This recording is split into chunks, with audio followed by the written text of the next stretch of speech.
Hey fellas, just as a quick disclaimer, I'd like to quickly state that I'm not advocating for or encouraging the doxing, targeting, harassment, or bullying of any individuals to be mentioned or featured in this particular video, or this is an opinion piece on my particular commentary on the subject matter, however controversial as it may be. So, with all that quickly said, I'd like to clarify that the actual date the event took place was actually February 20th, 2022. That was a Saturday, I believe. I quickly reference February 22nd, which is when I found out about all of this, but the actual date of the event in question was actually February 20th, 2022. So, with that all quickly stated, let's go ahead and start the show. Hey, what's going on, everybody? Teacher Panda back in action. Top something else, stay by something else. Yet again, it's more furry drama, except with a little bit of a twist because today's story sort of delves into political territory. So as a quick disclaimer, I would just like to tell you all that I'm not here to try to stoke the fires of political divide or division here in the fandom. As far as I'm concerned, that shit's been going on for years. I mean, take a quick stroll through Twitter. You can probably see plenty of examples of various politicized individuals out there spewing their opinions and nonsense about anything under the sun. I'm just here to have a good time, report on something that happened last month that I was meant to cover, something I just sort of stumbled upon. But, you know, as a sort of more personal sentiment between you and I, your political beliefs and opinions are your own, alright? I'm not here to try to change those or unduly influence them in any way. I'm simply here to report on something that happened last month. I was meaning to do it then, but the invasion of Ukraine occurred as Russia decided to invade the next door neighbor, and obviously my mental focus sort of shifted from that to that. But, like, we're here to talk about it now, and I just wanted to follow up. So, why does it delve into political territory? Well, a little bit of a thing happened out in Portland, Oregon. And if you don't know, Portland, Oregon, maybe you've heard of it mentioned on the news, or maybe you're a local, I have no idea. But Portland, Oregon has sort of been a hotbed of political activism for several years now. Various groups like Black Lives Matter and Antifa operate within the confines of the city, and it's sort of like a place where various political rallies, protests, and demonstrations have taken place. I'm just establishing all of this as a backdrop for what we're going to be discussing because it's important to sort of bear all of this in mind because it does come into play as far as the subject matter we're going to be talking about. You all read the title. You know exactly what we're going to be talking about. If you don't know like what I'm referring to in the title, well, stay tuned because I'm going to give you a little bit of a, big picture view as far as everything that comes into play here about what we're going to be talking about. So, a little bit of a quick history lesson. Black Lives Matter began as a response to the acquittal of George Zimmerman after murdering Trayvon Martin. Various people out in the nation were divided as to who was guilty and who was innocent. It was really due to a lack of evidence and a lack of witnesses that led to George Zimmerman being acquitted, and what can't be denied is that Trayvon Martin, a young African-American man, was killed, and, the murderer was allowed to walk free. Now, contributing to that were various things that people tried to do to implicate him that were unsuccessful. But the tragedy there is that Trayvon Martin did lose his life.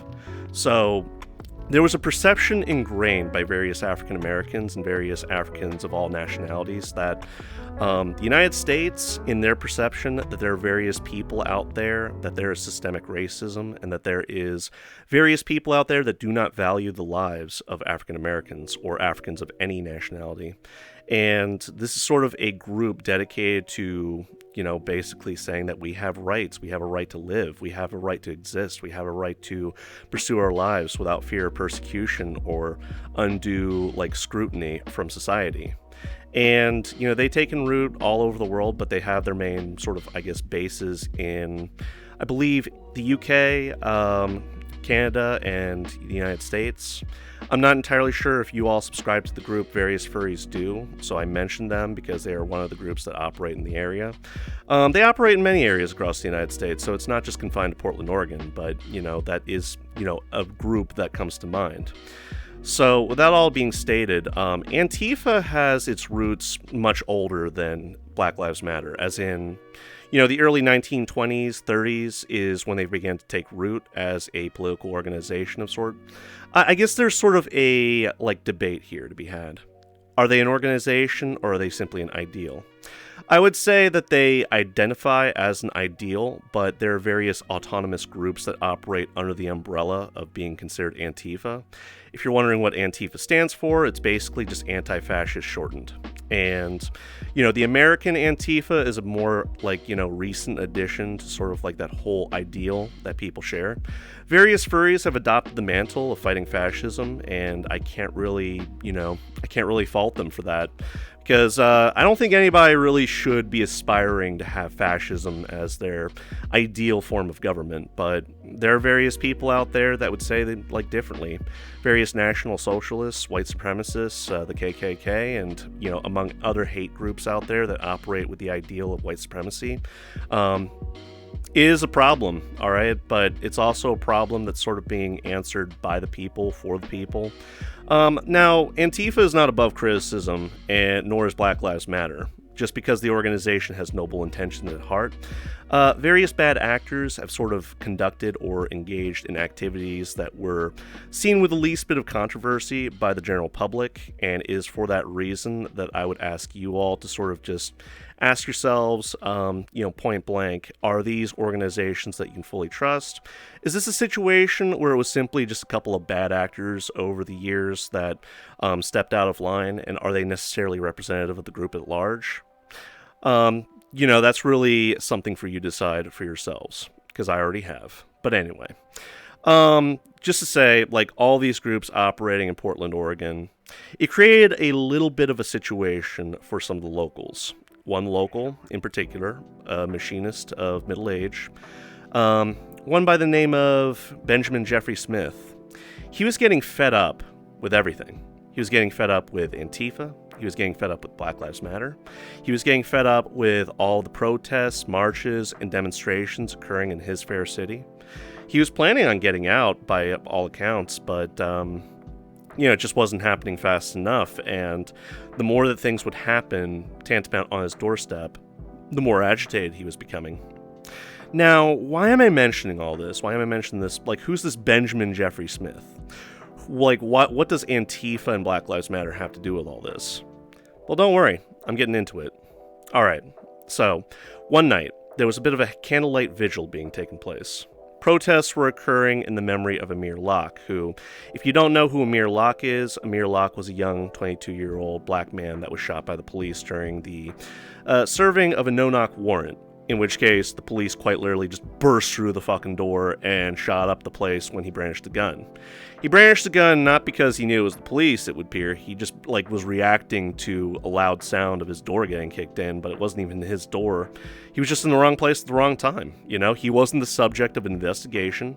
He wasn't, engaging in any criminal activity. He was quite literally just sleeping on a friend's couch. And I guess you could argue guilt by association, but it does, sort of ring some questions to the table as to what judge decided to sign off on this search warrant. This no-knock search warrant, all right? You don't even have to... The police didn't have to get permission to enter the premises. They just... And this was all for a homicide investigation, and this all took place in Minneapolis. People in Portland, Oregon were the least bit sympathetic to Amir Locke because, by all accounts, he died for no reason. He was just murdered by the police, and nobody faced prosecution for that. So, obviously, the police aren't held high in everybody's good graces, but the various people decided to hold a candlelight vigil in his memory and, basically protest the wrongful death of another innocent black man at the hands of law enforcement. Alright, so with all that to be stated, they were, just having a little bit of a, get-together, and Benjamin Smith, he sees all of this fairly close to the domicile that he was renting out. It was a small house that he was renting at the time, and he decides to step out, and he starts shouting expletives at the various individuals that are participating in this demonstration. And by all accounts, everybody was trying to de-escalate the situation. They were saying, all right, calm down, we're going to wrap this up, be on our way, don't worry, there's no need for, anything to go on here, But Ben Smith, he wasn't having any of it. He just kept shouting. It was like everything that he had faced, all of the aggravation, irritation, and scorn that he had been feeling, had brought his piss to a liquid boil. And it came to the point where, midway as he was shouting at everybody, that he decided to withdraw a handgun and start shooting into the crowd. 5 people were shot, one of the individuals that was shot decided to return fire, and Smith was shot in the chest, wrist, and I believe one other area before being sent to the hospital in critical condition.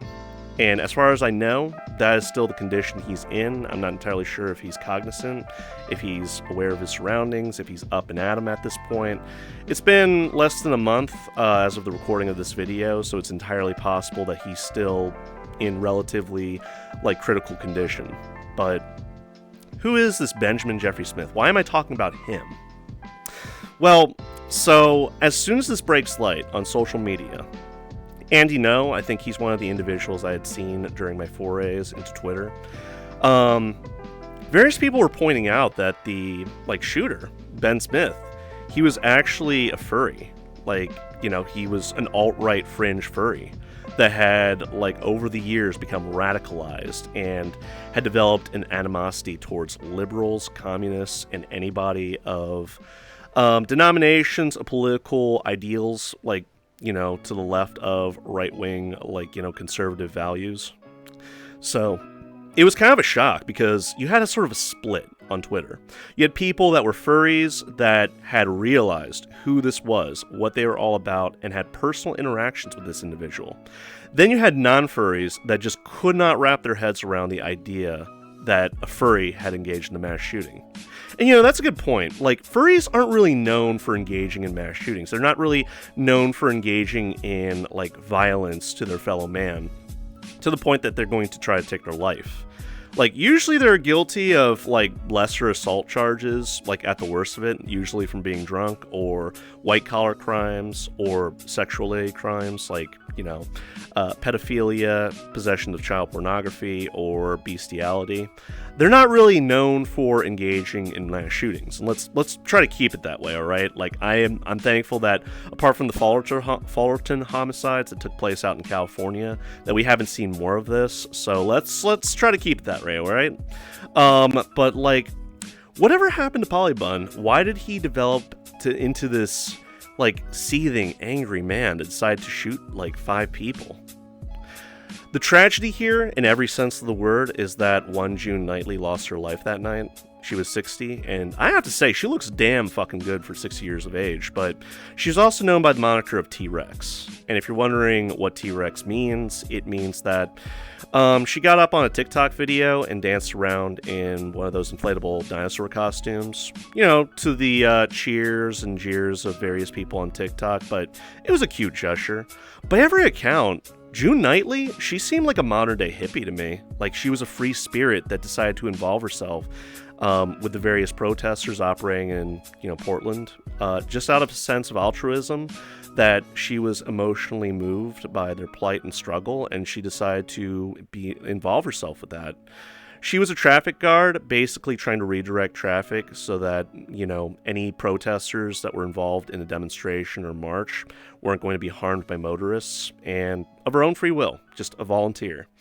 And, she just seemed like an individual that loved life and loved living life to its fullest, and she was cast down in this mindless act of aggression. And I say mindless act of aggression because, by all accounts, nobody was threatening Ben Smith's life that day. Nobody was trying to attack him. There was a lot of misinformation and disinformation that sort of, adulterates the narrative I just gave to you, that says, oh, the protesters attacked him first, so he's responded, or, homeowner decides to defend his property against a bunch of protesters that were, illegally squatting or, occupying. But no, and I sort of knew the truth, within a day of just, looking at all that. It hasn't changed since then. There were no redacted stories made by any of the news organizations. There was no, revised versions of the stories. It's the same as it was February 22nd when I found out about it for the first time. So, what were some of the stories being stated? Well, I will tell you this. There was a lot of speculation and hearsay by non-furries, as in they equated this to just another example of Antifa engaged violence against, one of the residents of Portland. But no, here's the crazy part. These non-furries don't know who Ben Smith was, aka Polybun. They don't know the sort of progression as far as developments in his life that sort of led up to today. In fact, the one person that I sort of point at that, like, revealed a lot about his mode of character in the early days was one Tris Winters. And they basically stated that, and again, this is alleged, this is hearsay only insofar as there's nobody to verify it, so it's sort of a take it as you will.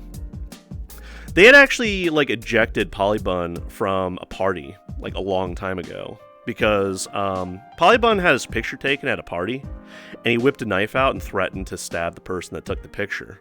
And it's just like, that is an overreaction and a half, if ever I heard one. Like, wouldn't you say? Like, isn't that a little bit of an overreaction? Okay, you don't want to get your picture taken. Okay, fine, but, like, at parties, that shit kind of takes place, alright? You politely but firmly ask the person, hey, do not take my pictures, no graven images, no thank you.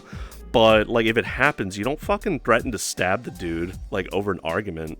Anyway, they were ejected from the party, and that was 10 years ago. Is that indicative of, like, you know, irrational, unhinged, and imbalanced behavior? I would certainly say so. I would certainly say it would contribute to the mindset that this individual had, because if that's 10 years ago, I can only imagine now. Like, you know, the fact that the shooting took place with somebody like that, it gets a hell of a lot worse from there. So, how does this get so much worse than threatening a dude at knife point at a party just for taking your picture? Oh, don't worry, it gets worse. You gotta remember, Polybun is the online persona. It's the online handle and name that people can associate Benjamin Jeffrey Smith to an online presence in the furry fandom. However, what's crazy about Polybun is that his only presence appears to be on Telegram and Reddit. There are faint, like, scant mentions of him on Fur Affinity, but those are years old, as in there are a couple of pictures that were drawn for him as gift art, and it led me to believe that he might be a baby fur. Why is it so many, like, conservative furries are baby furs? Like, I never understood that. Have you noticed that, like, various people, like, I guess Diesel Raccoon's a good example. He's the most recent example that I could sort of point out, but, like, I think Diesel Raccoon's part of the Furry Raiders. I don't quite remember off the top of my head. I remember him being chummy and chummy with some of the members, but, like, why is it such a recurrent theme? Anyway, sorry. You gotta remember, so Polybun is obviously the online face. It was the online name, handle, and identity by which furries sort of point at and point in association with Benjamin Jeffrey Smith. But who is Benjamin Jeffrey Smith in real life? Well, by all accounts, they're a 43-year-old machinist. Their brother, Arthur Killian, described him as a brilliant machinist and somebody that was definitely not an unhinged nutjob, but he admitted that, Benjamin had a lot of problems, alright? And there was a roommate by the name of Christine Christensen that, you know, from the day that he moved in, he seemed like an alright, maybe a little bit alt-right, individual, as in, like, there wasn't anything outstanding or, like, worrying about him in the early days. When he first moved into the, like, you know, flat, he just seemed like a normal dude. Probably worked every day, worked hard, and came home and drank beer, and that was that. But she noticed a bit of a shift in his personality and demeanor, because over the span of time, he seemed to get more and more aggressive, more and more angry, and more frustrated at everything that was going on in Portland, Oregon. As in, he would start to shout racial expletives, he would start to blame the Jews for all the woes of society, you know, as most civilizations have throughout the ages. He began to, harshly condemn Antifa and blame them for any political violence that took place in Portland, Oregon, which, again, as I mentioned before, Antifa has not operated without criticism. Various people have pointed blame at Antifa for various things that have happened over time, but can't really come down to the entirety of the group, or is really the actions of the individual that can be, blamed for particular incidents. I would say it's definitely a case-by-case basis, based purely on geographical location and demographics, but that's neither here nor there.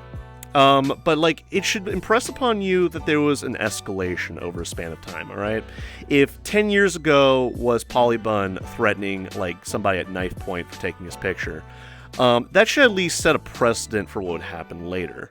And, nobody really disputed the claim, and I think that there are various local furries, more local to where Polybun was living, that could attest to that.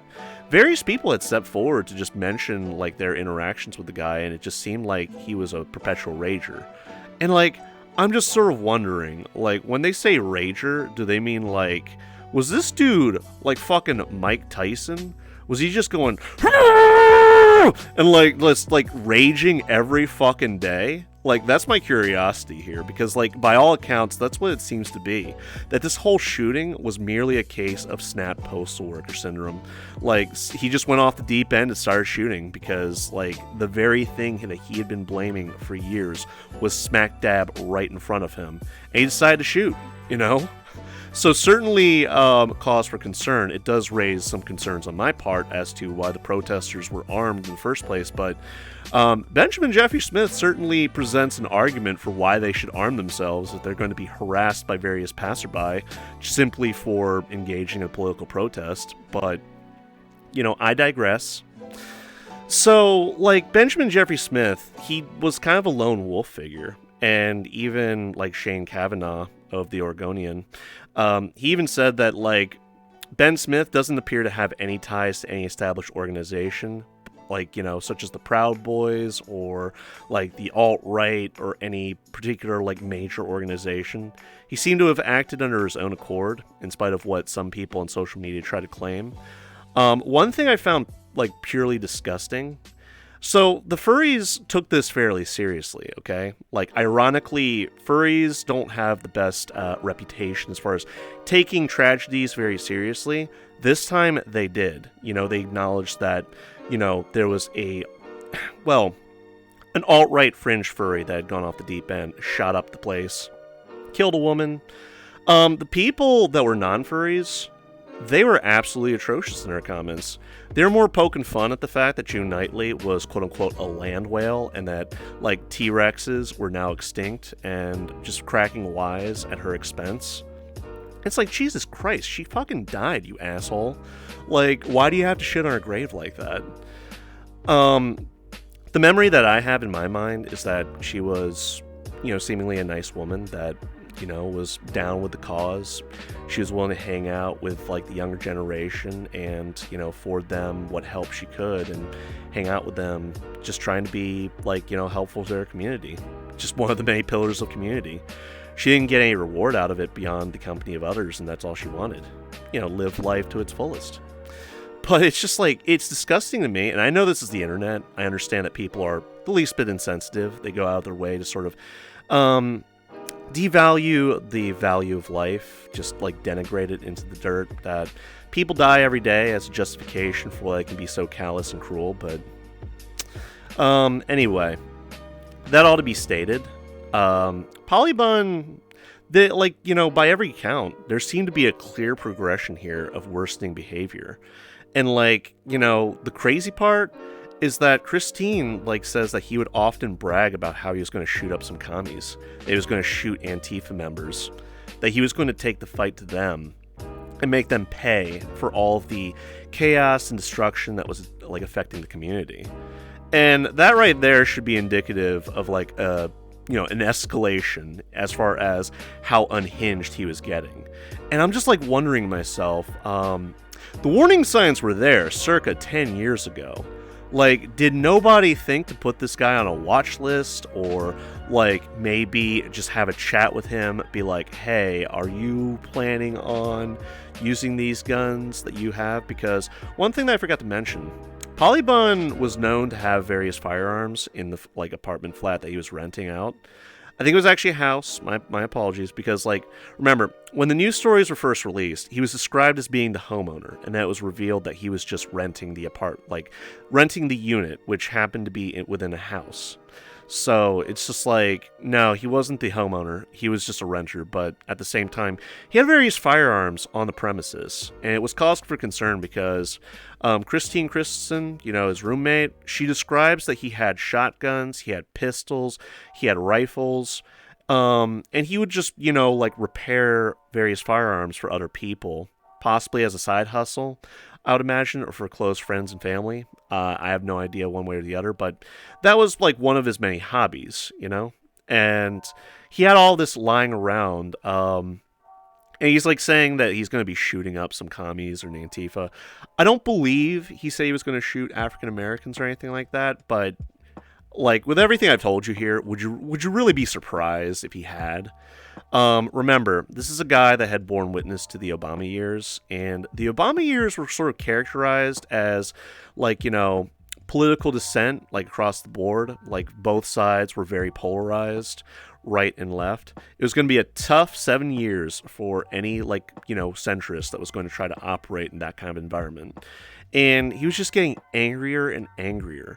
And some of the two major things that sort of popped up and cropped up in my mind is that he got very pissed about the mask mandates. Like, that was the latest and greatest cause for anger by his estimation. And he would always blame the liberals for establishing these rules, regulations, and the mandates, and that, like, this country was going to hell in a handbasket. He was one man with one desire, wanting to exact his anger and frustration on the rest of the world.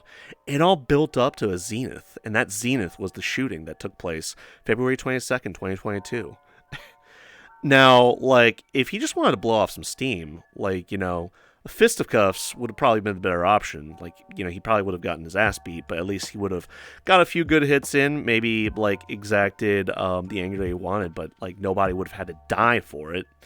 I'm not advocating for violence, by the way. I'm just saying that, like, as an alternative, like, shooting up the place, yeah, those bullets have the propensity to take lives, okay? Each one has the possibility of ending one's life.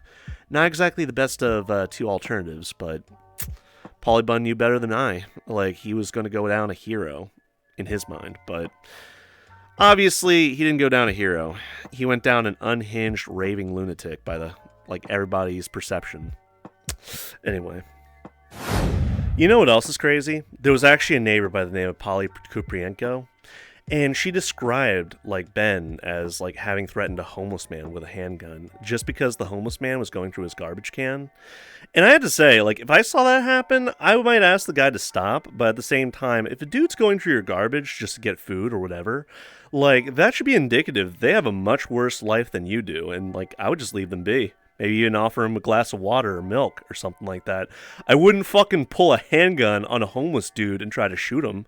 But, that's just the kind of guy that, Polybun was. He had turned into nothing short of a monster, and he was just a perpetual rager that was, like, fumigating about Antifa, BLM, and various other politicized groups operating within Portland, Oregon. And, as far as the police investigation goes, the police, like, complained about the fact that there was a lack of witnesses, that people just would not, they weren't willing to engage with the police. They weren't willing to say anything tangible. A lot of the information they sort of garnered was really through a combination of studying social media, but also anonymous tips, like, sent in, presumably, because, like, various things were happening up to that point, and the impression that the police got was that this was simply a neighborly dispute between two neighbors, and it finally, like, built to a head, as in a violent altercation between the two. So, as far as, like, there was removal of evidence and a fundamental lack of cooperation for witnesses. But, as the story broke light and various news organizations released the story, Arthur Killian, like I mentioned before, Polybun's brother, he mentioned and told the media that, his brother had many issues, but, like, at the same time, he wasn't an alt-right fringe nutjob. He just had some mental health issues that need to be addressed, whether through therapy or medication, things like that.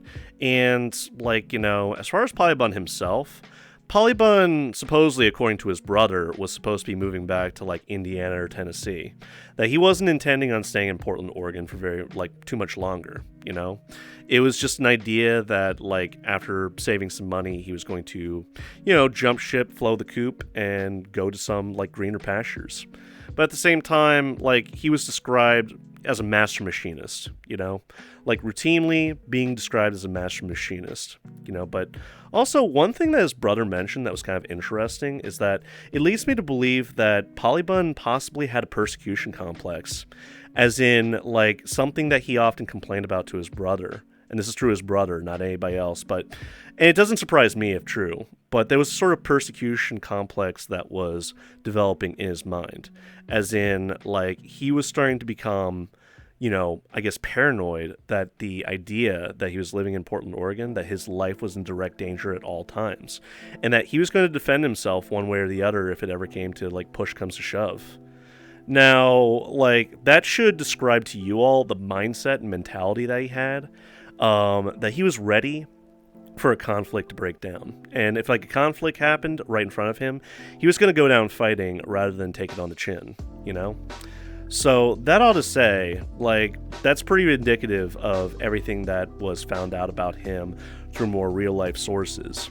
He didn't have too many friends. He only had a few family members that were still in regular contact with him. And, one common takeaway from everything that was discussed on Twitter, a lot of, like, people on Twitter, I'm talking about the furry crowd, I'm not talking about the non-furry crowd, because the non-furry crowd, they're a little bit less sympathetic towards Antifa and any other, like, political organization like Black Lives Matter operating in Portland, Oregon. Furry Twitter was using this as an example of why we shouldn't be complacent in an age where people like this just walk free among us, that they express very radicalized ideals, and that they pose a potential threat for your well-being or the well-being of others. And it's hard for me to argue against that in this case. Again, this really seems like snap postal syndrome. The warning signs were there at least 10 years ago. But, bear in mind, various people on Twitter, like non-furries, they go so far as to say that Antifa are nothing more than domestic terrorists. Whether or not you'd agree with that, again, like, some among them might, but, like, as far as, like, the whole of the group, all the various autonomous groups operating within, like, under the umbrella term of Antifa, like, it's hard to, like, really make that argument. But anyway, on Twitter, I mentioned that Andy No, and I don't know if it's like Andy Ngo or something like that, but Andy No. He's somebody that's well known for cataloging and basically showcasing any participants in any Antifa-related violence or event, and, like, he's also garnered a lot of anger towards him. Various people have thrown milkshakes at him, various people have tried to attack him, various people have threatened him. Like, he's sort of garnered a lot of hate towards him, and some people would go so far as to say that he's not even a journalist, that he is nothing more than, like, an agitator that's trying to reveal and, like, show Antifa in a negative light no matter what he does. But he's also somebody that revealed, like, the shooting, like, the details about the shooting, mentioned that a lot of Antifa-related Twitter accounts were tweeting about Polybun, and that detailed the shooting. And as far as how he described it as a right-wing furry that went off the deep end, and he was identified by his quote-unquote furry comrades. Obviously, various people on Twitter that happened to be a furry, like, recognized who Polybun was and what they were all about. And to that, I just say that, like, as far as he was concerned, a lot of people were angry at, like, Andy No, because Polybun was apparently a big follower of his, and, like, it would appear by the perception of the general public that Andy No was trying to distance himself from the shooter, Polybun. And, like, Andy No also pointed out that, like, the shooting, as in, like, Antifa, their response initially to the shooting was that it was politically motivated. Yes and no. Yes, insofar as the pent-up frustrations of an angry, sad, and lonely man had finally boiled over the tipping point, and he decided to take out those frustrations on the personification of his frustrations right in front of him. So to that, I can definitely agree. This was politically motivated. Whether or not he was acting on the part of a group, I think that's, like, pretty hard, like, much harder to sort of prove. Anyway, Andy No got blamed for the shooting. Because, like, people went so far as to say that Andy No tried to, like, highlight the Candlelight Vigil that was taking place. He tried to get people to go over there to instigate some sort of a conflict, and that this was the result. Again, this was suppositions by people in the general public. I didn't come to those conclusions. I don't see any proof or evidence to support that. But it is what people were claiming on Twitter. And then, obviously, I mentioned, like, Tris Winters, that Tris Winters happened to be one of the individuals that came forward about their own personal real-life interactions with Polybun. And it kind of reminded me of a couple of my friends' real-life interactions with Diesel Raccoon. Again, I like this, like, off the record, because, like, anybody can make the claim. But years ago, a couple of my friends, like, I just casually mentioned, did any of you associate with Diesel Raccoon? Like, did you ever have the occasion, the rhyme, or reason to do so. And, like, one person, like, a good friend of mine, he mentioned how they were at a Denny's, you know? Just having probably, like, eggs over my hammy, you know? So, like, the lumberjack grand slam breakfast, something. And midway through the conversation, Diesel says something like, hey, so what are your political ideals? And my friend immediately got uncomfortable. He was just sort of like, dude, can I just enjoy my breakfast and not talk about this? And over the course of the conversation, Diesel appeared like he thought this was like a zero-sum game, that politics was a zero-sum game, and he just had a little bit of a temper tantrum there in the restaurant. He slams the table, he's like, and again, like I said, take it all with a grain of salt. This is just, like, it's believable enough to me because I've been in enough situations like that I could sort of just believe it at face value. But, you know, he throws a little bit of a temper tantrum. He's like, I am trying to get you people to understand the importance. And, you know, acting like, you know, Donald Trump needed to be in the White House and that there are various bad actors of the deep state and whatever hoopla bullshit was going to affect our lives collectively and that we needed to fight the good fight. Again, like, I'm paraphrasing here, but, you know, it sort of reminds me of that because what sort of things would you talk about with a guy like Polybun? This is a dude that was shouting racial expletives, blaming Antifa, liberals, and, you know, the left and Democrats at large for everything wrong with America. Not exactly somebody that you could have a cool, calm, collected conversation with. In fact, there was another dude over Twitter that was mentioning how, like, apparently one of, like, you know, Polybun's many side hobbies was that he had a ham radio, and he liked to talk to people over the ham radio. Now, the problem with operating a ham radio is that there are some rules and regulations that you have to follow that are federally mandated.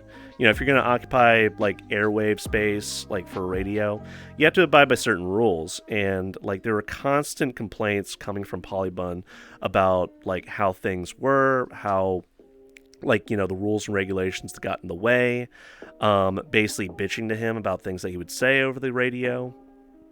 And, like, even Diotaz Devil, as popular and as, like, well known as she is, she mentions that she had become aware of who Polybun was, and she's described as being quote-unquote fucked over what happened, as in mentally she's just not taking it too well that an innocent civilian had to lose her life at the hands of a madman. But, you know, they look back on Polybun as, like, recently as 2021, and at the time they didn't seem like they were that big of a threat, because at the time, like, Dio's focus was more on, like, somebody like Daniel Perry, also known as Knives 0011, who had killed a protester, like Garrett Foster, back in 2020. She was more, like, focusing on other threats that could pose, you know, a danger to Antifa or furries at large, and had completely glossed over Polybun. Now, obviously, she shouldn't feel too bad because nobody can really predict these sorts of things, but at the same time, she feels like she shares in some of the personal responsibility of what happened, because if she had just kept an eye on him, more people would know, and maybe there would have been more attention and scrutiny laying on Polybun. But, you know, she's blameless in all this. Why blame her for the bad actions? Like, why assume the blame? But yeah, the ham radio operator that I was mentioning about, his name is Kyle Fox. And Kyle Fox, like, you know, he operated, like, a ham radio, would talk to various furries, like, to, like, talk over the ham radio, like, chatterbox. And, like, you know, a lot of the sort of, like, communications he had with Polybun specifically were, like, you know, bitching about the 47 federal code regulations or other regulations that would dictate what you can and can't say over the radio, and, like, you know, basically the protocol in how to, like, engage over the radio, or things that Kyle Fox would say. So not really remembered in a positive light, right? Like, if somebody's bitching at you just for following rules and regulations or what you say. There was one guy that, like, you know, called Mao that just remembered hanging out with Polybun at a convention briefly. And the only reason he remembers that is that the often circulated picture of the back of, like, Polybun's head, where he's in a car and he's, like, looking back sort of, but you can't really see his face. Mao remembers, like, the, like, photo on the car's dashboard because he remembers it from years ago. And, you know, there was one individual that came forward by the name of Luca Scholl, and they have the strongest supposition that Polybun may have harassed several people in a baby fur chat and might have been impersonating them for the better part of a year, like last year in 2021. If true, it certainly is indicative of Polybun's less than savory online behavior and activities, but no hard proof substantiates that. It's just something that people would often come forward to say. I will say this. Various furries had stepped up to plate, sort of catalog any communications that occurred with the free-for-all chat. Do you remember the free-for-all chat? The free-for-all furry convention that's probably never going to take place because it already got canceled before it even got off the ground? That became a hotbed of controversial hot takes and very dastardly behavior by anybody that happened to be in there. Now, one person that I remember from my distant past is Candlelight, who I believe is still in Virginia. But you can, don't quote me on that one because I haven't really, hung out with the dude. I think he was, seen in passing fancy at Free-For-All, as in when I used to go, to Free-For-All down in the Nova area. I'd seen him, but I never really associated with him too well. But Candy Lupine was just one of the many people that associated with Polybun, and they would, share in a lot of the controversial things that they would talk about. I will say this, as far as online communications go, Polybun was a big Kyle Rittenhouse fan, and while Kyle Rittenhouse may, and I say may, that's certainly debatable between you and I'm not here to say one way or the other if Kyle Rittenhouse was in the right or in the wrong. I'm just going to say that he was found innocent in a court of law, okay? So legally he's in the clear. But morally, there might be some things to answer questions for. But Kyle Rittenhouse, he jumped over state lines to participate in a riot, more out of protecting local businesses and homesteads and try to render render medical aid. Yeah, political aid. Render, he's not NATO. So, render medical aid to anybody that happened to be injured at the location. Unfortunately, he was also brandishing a gun, and when he got ostracized by a group of protesters, he had shot one, and some say in self-defense, some say it was cold-blooded murder. Where does the truth lie? I wish there were more recordings that sort of detailed all of the ins and outs of everything that happened, but needless to say, a lot of people go so far as to say that Kyle Rittenhouse is a cold-blooded murderer, especially here in the furry fandom. But Polybun was a big Kyle Rittenhouse fan. Thought he was completely justified in everything that he did, and I guess that should also set a worrying precedent because he is basically putting Kyle Rittenhouse on a pedestal as being a local hero, and Polybun from that seemed to be admiring Kyle Rittenhouse for shooting up someone. You shouldn't really admire people for shooting someone unless maybe you're killing a domestic terrorist or something like that, or saving the day and being a true and through hero. But yeah, that's neither here nor there. And as far as the things that he would say, he made several anti-Semitic comments, constantly blaming the Jews, using fairly racially insensitive terminology and in reference to people and things, and had sort of a paranoid outlook on things. And don't take my word for it. There are various screen caps of chat groups and chat rooms on Telegram that should be indicative of his state of mind. And that is fairly recent, all right? And it's crazy because some of the people, I already mentioned how Christine Christensen, she mentions how Smith would always say that he wanted to shoot commies and Antifa all the time. He would just say it passively, he was getting tired of Antifa's presence up in Portland, Oregon, and he wanted to exact, I can't really call it revenge because as far as I'm aware, Antifa has never done anything personally to Polybun to warrant some grandiose act of revenge or retribution. This is simply a desire on his part to do damage to a group that he seems to think that is the cause of all of his woes and concerns. Anyway, all this to say, routinely the Jews would be blamed, all right? He actually cheered on Reddit about a local neighbor. This is a dispute between two neighbors, but over some snow, I believe. But he cheered that one neighbor had murdered the other over a relatively minor dispute, which is the least bit unhinged, sociopathic. Not a whole lot that you can really do to sort of substantiate that sort of mentality. But anyway. So with everything discussed in this video thus far, what was the aftermath of all this? Well, 6 people were left shot, including the shooter themselves, Polybun. They were carted off to the hospital in critical condition. And the individual that was responsible for shooting Polybun themselves, they actually turned themselves into the police like any good citizen would. Although, I'd actually go so far as to argue on their behalf that they were acting in self-defense, because when somebody comes after you hot and heavy with a loaded handgun and starts shooting into the crowd, yeah, you'd probably be ducking for cover, but you'd probably be shooting at the active shooter in response. Like, that's not something outside of the realm of suspension of disbelief. Like, you'd probably have a bit of a more pragmatic response to all that. Running away just isn't feasible because bullets travel a lot faster than you do, so, like, being caught between a rock and a hard place, I'd be hard-pressed to admonish anybody that was in the crowd.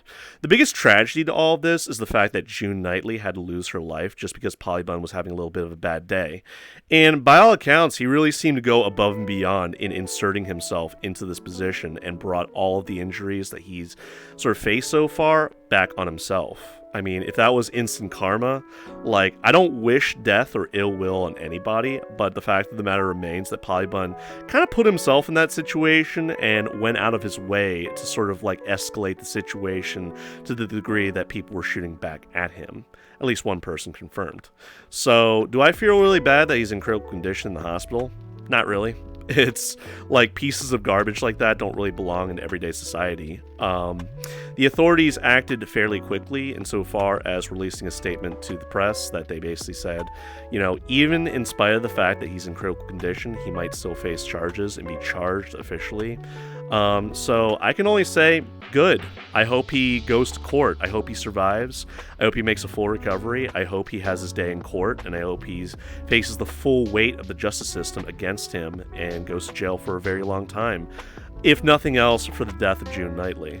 And the FBI actually got involved. They actually came and investigated the property that Polybun was renting up to that point, and presumably confiscated his firearms of varying calibers. I mean, Christine Christensen, his roommate, mentioned that he had pistols, shotguns, rifles, various handguns, or various shotguns, or various rifles of varying calibers. So probably not going to be left in the hands of somebody that engaged in a mass shooting. But at the same time, they're probably also looking for any incriminating evidence, such as ties to any official political organization out there, ties to any, like, you know, manifesto or material that might substantiate the motives of the shooter. But honestly, I think that's just a waste of time. Obviously, like, I have no idea about police procedure, especially when it's coming from the federal government, but what I can say is it's of great interest that they find any material that might substantiate or get, like, shed light on the motive character of the individual and what their motives might have been for the shooting. But for me, based on everything that I found out from both non-furries and furries alike, this really seems like something that could have been spotted, like, you know, developing in the making as far back as 10 years ago. Maybe even a little bit further back than that, because it really just speaks to, like, a snapped postal worker syndrome. You know, he went postal, went off the deep end, decided to shoot up the place, and all because he had been filled with this pent-up rage, just building in his body, like, up to this point. And finally, this was the moment that was all going to boil over. He was going to go off the deep end, decide to shoot up the place. And there's various people like that in today's society, you know? Like, you know, the furry fandom, its response, its reaction to all of this was using Polybun as a clear-cut example as to why the furry fandom is the way it is. Why that, like, complacence is no longer an option. It's no longer enough that you just ignore people like that. That's why the furries, like, that subscribe to, like, the furry raiders or alt furry are basically at the top of everybody's shit list. They are perfect targets for the rest of the furry fandom to point at as clear examples of future Polybuns in the making, or future Diesel Raccoons in the making, or future Canny Lupines in the making. Whatever name or label that you want to apply to that, like, there's a reason why so many furries are in a very agitated state, especially when a mass shooting happens like this. If you're wondering why I covered this story, it's for the simple fact that when I was first, like, researching all of this, it was shocking to me to find out that the shooter was a furry. Now, obviously, this isn't indicative of like furries taking up arms and shooting up the local populace. Thankfully, let's keep it that way. But this really speaks to a lone wolf actor that decided to act upon the aggression that had been building up within him over time. There's people like that. They repress things, and like, while in your presence they might seem perfectly fine, there's not really much of an indication that they're going to fly off the deep end and fly off the handle and do something truly regrettable.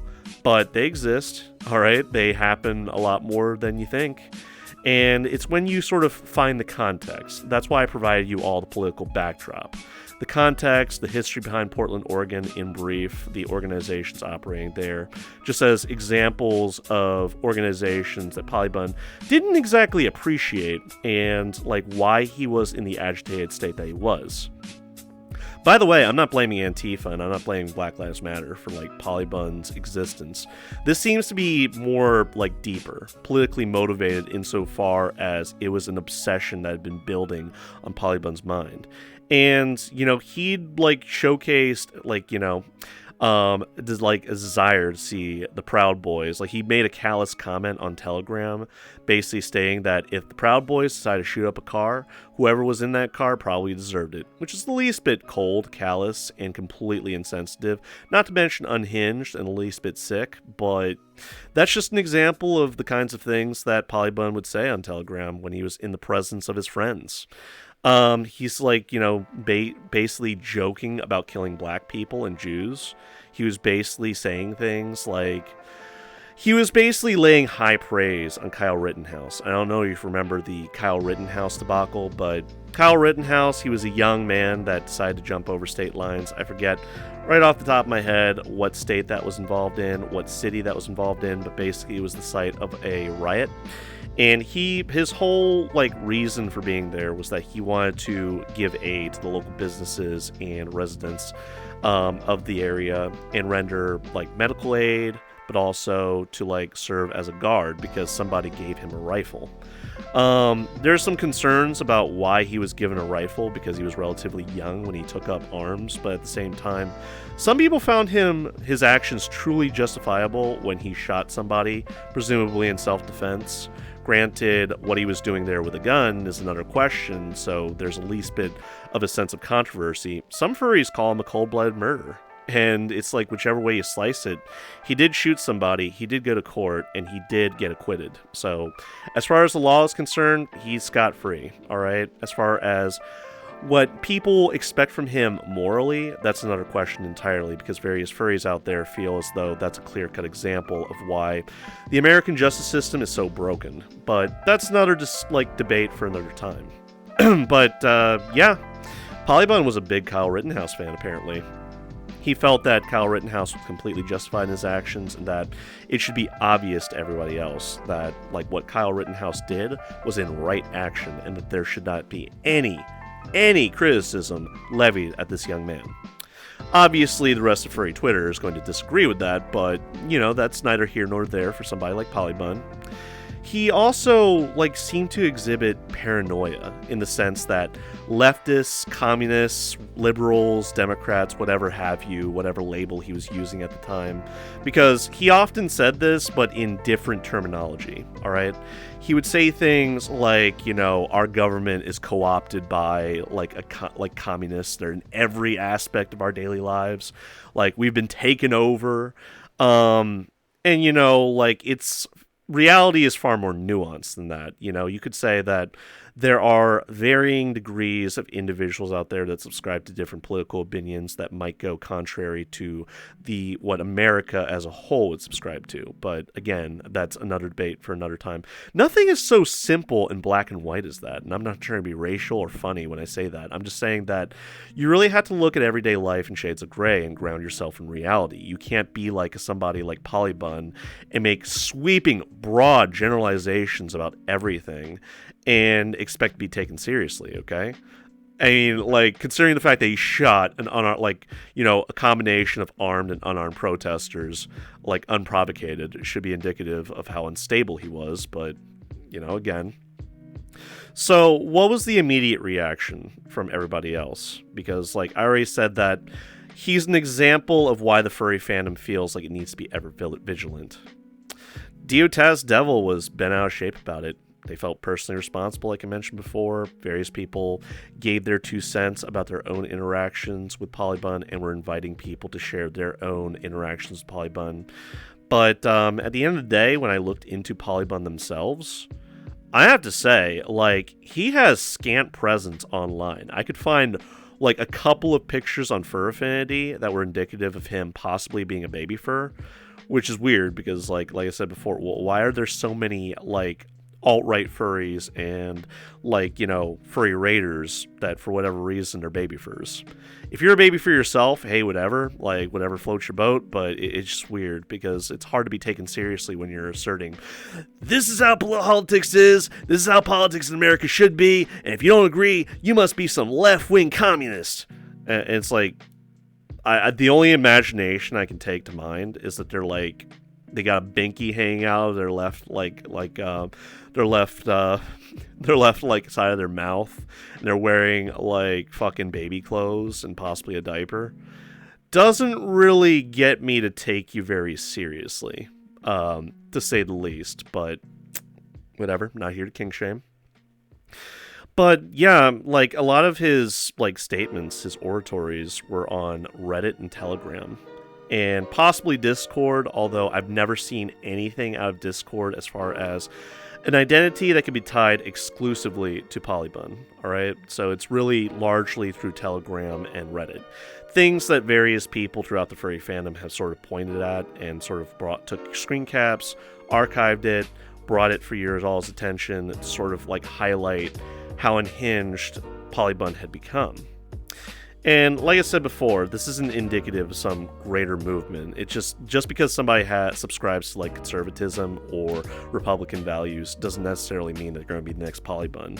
I think that's a little bit of an overreaction, okay? I can certainly understand that vigilance and a lack of complacence is preferable to sort of have situational awareness over everything going on in the furry fandom.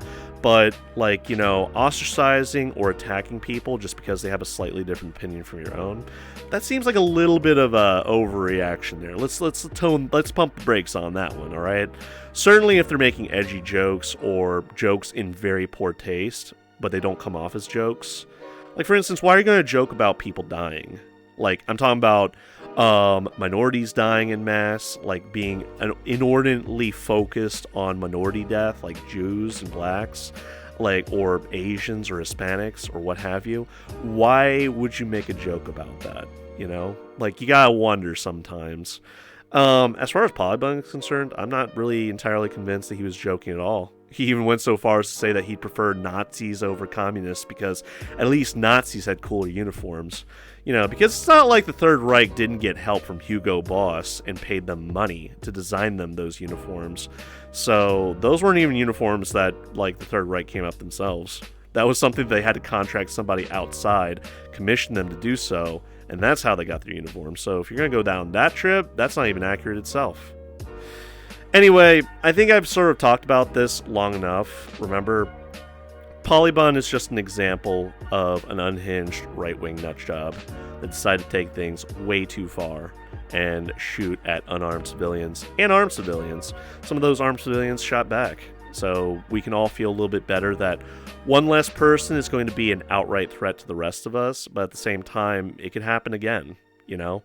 And here's the thing about Polybun. The key takeaway to all this, like why I was so morbidly fascinated, there was 10 years of potential for people to sort of just be like, yo, you gotta check out this guy. This guy's a little bit unhinged.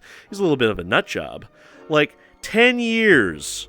Like, you know, from the time that he pulled a knife out at a party to the commentary he was making to the fact that he was working a lot on various guns. Just because you might be a gunsmith doesn't mean you're going to be a mass shooter, so don't think I'm trying to make that correlation. But, like, you know, he seemed to be exhibiting a lot of, like, socially unhealthy signs that he might be antisocial and a little bit unhinged. So, you know, I think a good many people local to him kind of dropped the ball on that one, and You know, it's very easy for the rest of us, like myself, to condemn them for, like, not stepping forward and saying something a little bit, like, sooner. But, you know, that old adage that you see sometimes when you're on the subway or you're riding a bus, it's like you see something, you say something.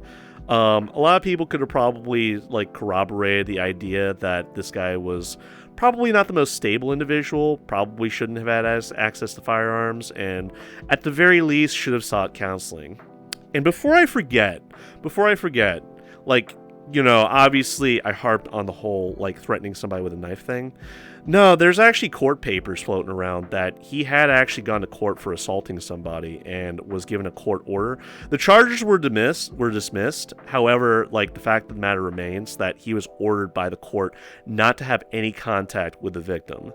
So it's not like he was completely nonviolent until the shooting. Like, there are signs that he was engaging in clear-cut violence with people, like attacking them either verbally or physically. So don't think he was just, you know, like, all of this was the signs and symptoms, but not quite any action. Things happened along the way. It's just that the shooting sort of brought him to national headlines for like 5 minutes before the Ukraine invasion, and that sort of overshadowed everything. But I didn't forget. It's one of the many things I meant to talk about earlier, but obviously various things happened along the way that diverted my focus from all that. So I do apologize, but it's something that I wanted to talk about, if for nothing else, that was a furry that actually had been driven to the point of engaging in a, you know, mass shooting. Anyway, I hope you guys enjoyed the video. Till next time, guys, take care and peace. Stay safe. I'll catch you next time. Good night.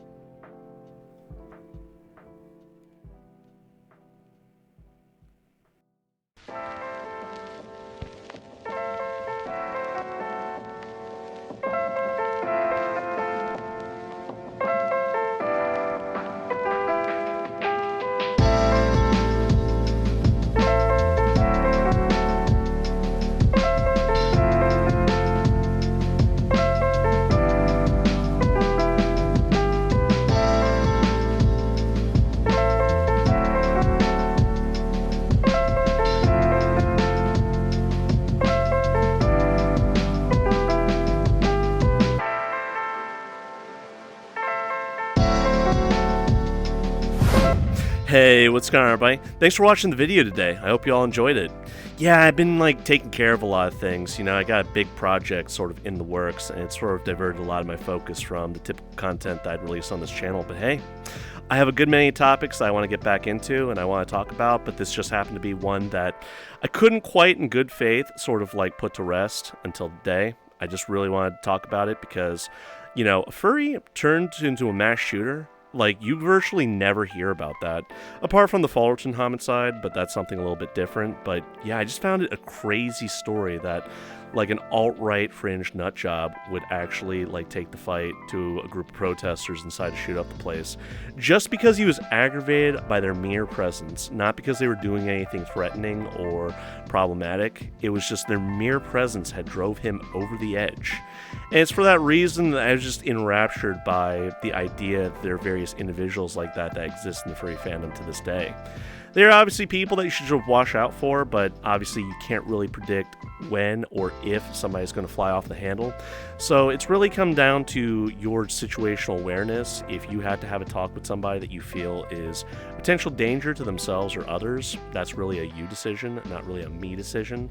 But these things happen with increasing regularity, and they shouldn't, but at the same time they do. Anyway, hope you guys enjoyed the video. Till next time, guys, take care and peace. I hope you'll have a better one.